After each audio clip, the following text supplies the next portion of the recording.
How you doing, Trench? I'm back.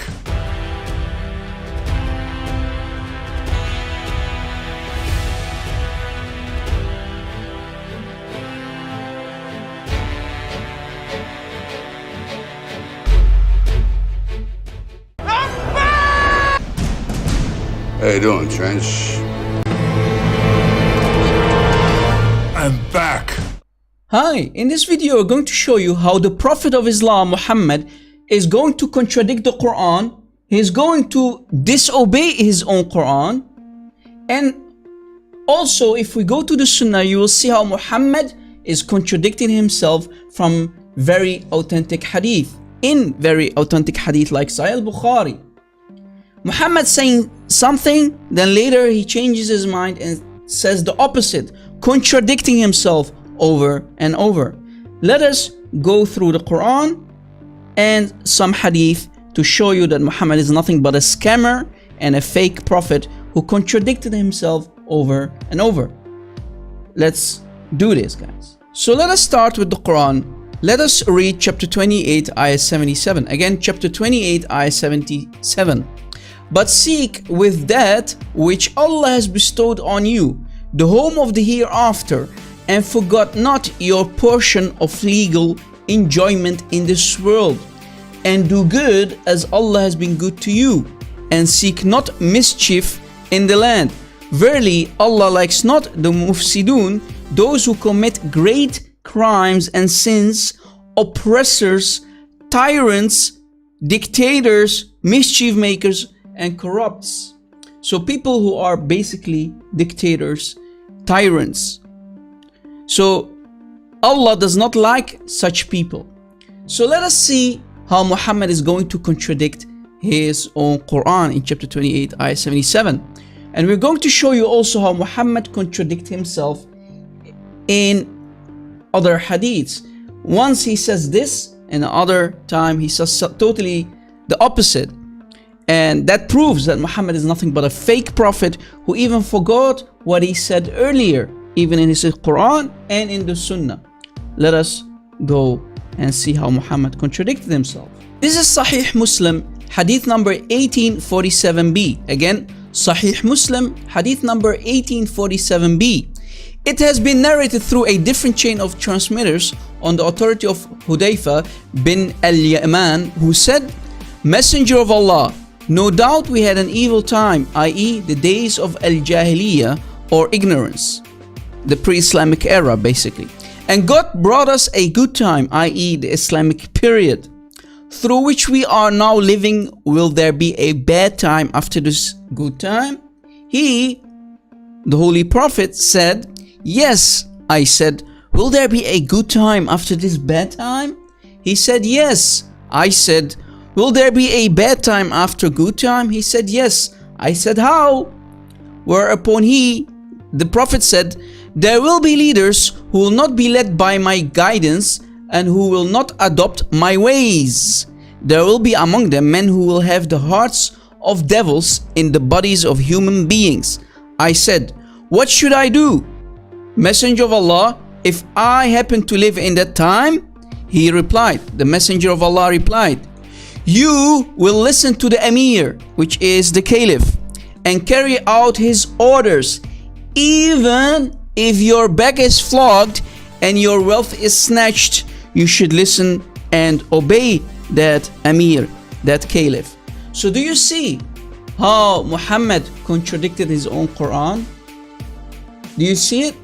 Even if it's a corrupt Emir, a corrupt leader, a corrupt Islamic ruler, you should obey him. Even if he takes your wealth, even if he takes your women, your money, you still have to obey him. Wow. So do you see how Muhammad contradicted his own Quran? And if we continue reading and we go to other hadith, we will see even more damage created by the Prophet of Islam. Watch.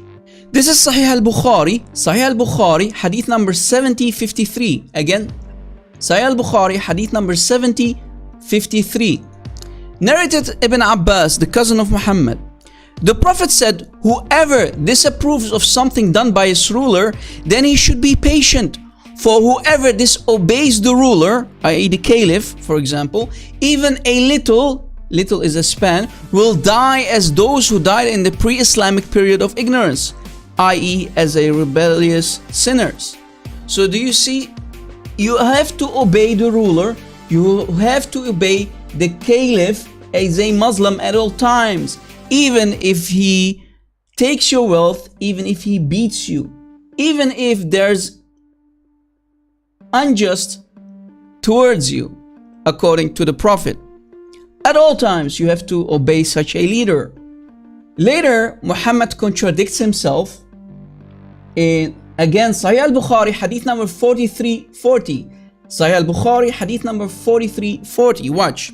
Narrated Ali, the Prophet sent a Sariya, which is a company basically, under the command of a man from the Ansar, and ordered the soldiers to obey him. So Muhammad sent a company of men from the Ansar and ordered these soldiers to obey the ruler, the commander, i.e. the commander. The commander, became angry and said, "Didn't the Prophet order you to obey me?" The soldiers replied, "Yes." He said, "Collect firewood for me." So they collected it. He said, "Make a fire." So the commander is commanding the soldiers to make a fire. When they made it, he said, "Enter it." So go into the fire. You have to burn yourselves. Go into the fire. Set yourself on fire. So the soldiers, intended to do that and started holding each other and saying, "We run towards, i.e. take refuge with the Prophet from the fire. So we don't want to go to hellfire." That's what their response is. So we don't want to enter the fire, and you are asking us to go into the fire? They kept on saying that till the fire was extinguished and the anger of the commander abated. So then when the fire was extinguished, the commander, he started to relax. When that news reached the Prophet, now watch the reaction of Muhammad. When that news reached the Prophet, he said, if they had entered it, i.e. the fire, they would have not come out of it till the day of resurrection. Obedience to somebody is required when he enjoys what is good. So do you see how Muhammad contradicted himself?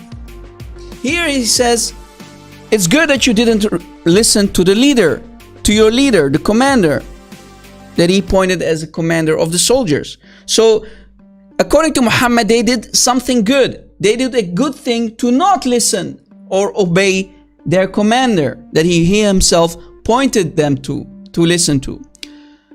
But as you see in the last hadith that we mentioned, Muhammad is saying that you have to obey your ruler, your caliphs, your commanders at all times. As we explained to you, you should listen and obey them. You will listen to the Amir and carry out his orders. Even if your back is flogged and your wealth is snatched, you should listen and obey. That's what Muhammad said. So do you see how Muhammad contradicted himself in the hadith and he contradicted himself in the Quran? How can this be a prophet of God?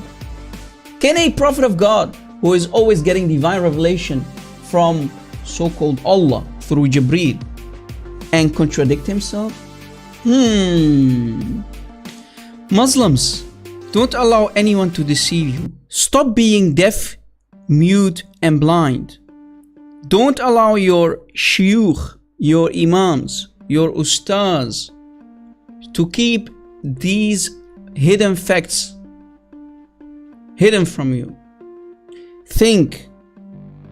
We are showing everything on a screen with crystal clear proof from the most authentic sources that we can find, and show you that Muhammad in the Quran saying that you should not obey or follow oppressors and tyrants, dictators, rulers who are nothing but mufsidun, But if we see what Muhammad says in the Sunnah, we can conclude that Muhammad is nothing but a fake prophet, a scammer who kept contradicting his own Quran.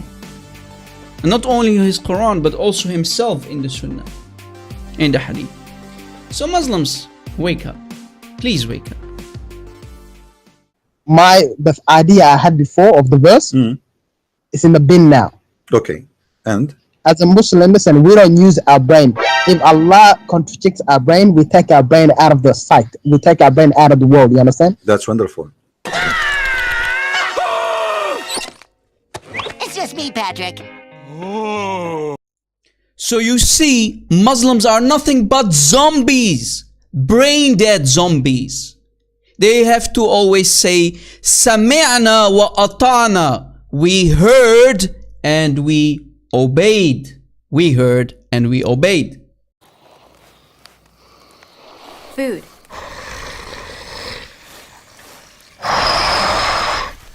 Not food. Food. Okay?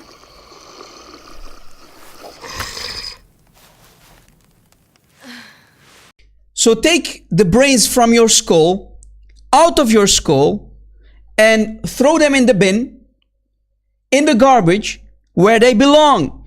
As a Muslim, listen, we don't use our brain. If Allah contradicts our brain, we take our brain out of the sight. We take our brain out of the world. You understand? That's wonderful. At least he was honest. You are so silly.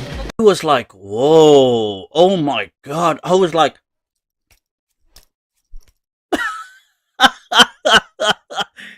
Thanks for watching. Don't forget to smash that like button and share our videos all over social media. Let my videos go viral, people. Thanks for watching and God bless.